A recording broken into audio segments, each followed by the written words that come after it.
All right, welcome back.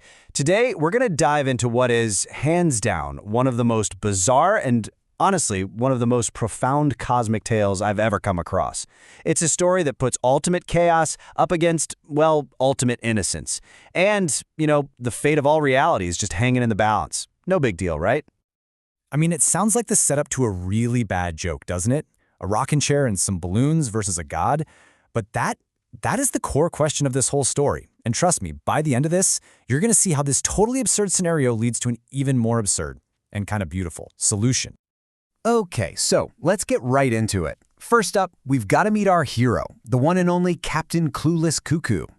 We're also going to look at let's call it a scientific endeavor that kicks this whole thing off. And yet, when I say scientific, I'm using that term very loosely.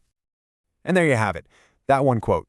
It pretty much tells you everything you need to know about the captain, right? He's cheerful, he's methodical in his own special way, and he's operating on a level of logic that is, well, it's entirely his own. You just gotta love it. It's a pretty simple dream when you think about it. Just a guy, his favorite rocking chair, and what I can only describe as a borderline irresponsible number of balloons. But this wonderfully normal, mundane setup, it's the little pebble that's about to start a cosmic avalanche. An avalanche that's going to attract some of the biggest magical heavy hitters in the entire multiverse. So let's pivot a little. We're moving away from our hero's innocent experiment and turning to the massive threat it accidentally summons. Yeah, this is the exact moment where a pleasant afternoon of floating takes a very sharp turn into a full-blown crisis across all of reality. You see, the captain's balloon experiment, in all its pure random absurdity, actually creates this totally unique dimensional disturbance. And this disturbance? It acts like a giant flare, catching the attention of Dr. Strange and Dr. Fate. They were already tracking a far, far more evil kind of chaos, and this just put a giant spotlight on it. And this is what they were tracking. We're talking about two of the most powerful artifacts in existence, stolen and then combined. So on one hand, you've got a mask that lets you literally rewrite reality with lies and chaos. And on the other, you've got a chair that gives you all the knowledge of the entire universe. So who would be crazy enough to try and wield both at the same time? Of course it is. The Joker. He's become a literal god, an all-knowing, reality-warping deity, and his grand plan is just to hop between dimensions, turning entire civilizations into his own personal cosmic comedy clubs, where, pain and suffering are the only punchlines. The stakes? Yeah, they could not possibly be higher. So, let's just recap. We have an all-powerful, omniscient villain versus a guy trying to fly in a rocking chair. It's a mismatch of truly epic proportions, right? But this is where the central paradox of our whole story comes into play. It's where our hero's greatest weakness becomes his ultimate, unbelievable strength. I mean, that's the fundamental problem, isn't it? If your enemy knows every single move you're going to make, every weakness you have, every thought you have before you even have it, how do you win? How is that even possible? Well, it turns out the answer is to not really think at all. And this quote right here just brilliantly illustrates the captain's secret weapon. The Joker, sitting on the throne of all knowledge, looks at Captain Cuckoo and he just sees nothing, a complete void. See, his omniscience relies on patterns, on logic, on predictability, and our good captain has absolutely none of that. So this really breaks down why the Joker's power just fails. The captain isn't fighting back with logic. His very existence is the counterattack.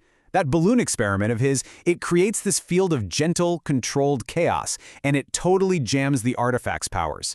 Think about it. All the knowledge in the universe is completely useless when your opponent's next move is a genuine, cosmic roll of the dice. All right, let's get to the climax and see how this whole thing actually gets resolved. And I promise you, it is not with some grand battle or a super complex spell. Nope, it's an event so simple and an offer so genuine that it just completely short-circuits the entire crisis.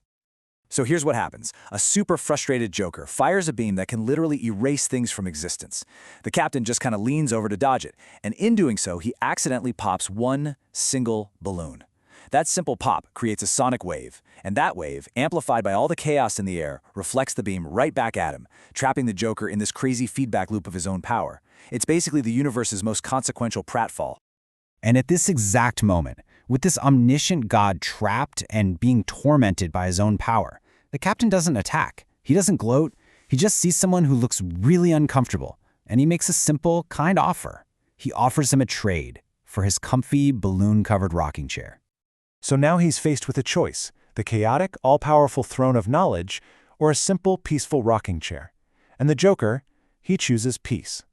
The offer is just so completely devoid of any malice, it's so genuinely kind, that it just cuts right through all that divine madness. He actually agrees to the trade. And this is where things get really interesting. Because the crisis isn't just stopped, it's completely transformed. When these ultimate instruments of terror and control fall into the hands of someone with pure, unconditional kindness, well, something truly magical happens. Check this out. The artifacts weren't destroyed, they were purified. As you can see right here, the Captain's essential goodness literally rewrote their entire function. The mask that he used to create lies and chaos, now it just creates beneficial accidents. And the chair of all knowledge, it now provides whatever information is needed, but it's all filtered through kindness. So what about the Joker? Well, surrounded by the simple joy of a bunch of balloons, in a gently rocking chair, the infinite chaos in his mind finally starts to calm down. He has this moment of complete, crystal-clear sanity, and he remembers why he started all this in the first place. It wasn't to cause suffering. It was just to make people laugh. And Dr. Fate, this ancient being who's seen galaxies rise and fall, he just sums it up perfectly. The Captain didn't defeat the Joker with power. He healed him by seeing that tiny flicker of good buried under all that madness and offering it a comfortable place to sit. It's just, wow. And this final little bit from the Joker's new journal, it's just incredible. The ultimate agent of chaos, now wanting to learn the simple, pure art of making a balloon animal. He's not just neutralized, he's actually on a path to redemption. And it's all because of one kind gesture.